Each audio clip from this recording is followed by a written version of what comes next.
ನಮಸ್ಕಾರ.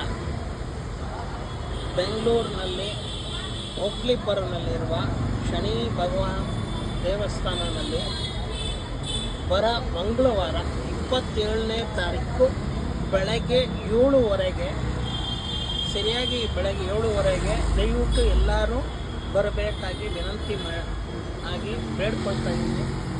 ಬಂದು ಅಲ್ಲಿ ನಡೆಯುವ ಪೂಜೆಯಲ್ಲಿ ಭಾಗವಹಿಸಬೇಕೆಂದು ಕೇಳಿಕೊಳ್ತಾ ಇದ್ದೀನಿ. ಇದನ್ನು ನಡೆಸಿಕೊಳ್ಳುವವರು ನಮ್ಮ ಅಣ್ಣ ಗೋವಿಂದಣ್ಣ. ನಗರ ಕ್ಷೇತ್ರದಲ್ಲಿ ಅಭಯಸ್ಥ ಶನೀಶ್ವರ ದೇವಸ್ಥಾನದಲ್ಲಿ ಅಧ್ಯಕ್ಷರಾಗಿರುವ ಗೋವಿಂದಣ್ಣ ಅವರು ನಡೆಸಿಕೊಳ್ಳುವ ಮಂಗಳವಾರ 27ನೇ ತಾರೀಕು ಬೆಳಗ್ಗೆ 7:30 ಪೂಜೆ ನಡೆಯಲಾಗಿದೆ. ಅದಾದ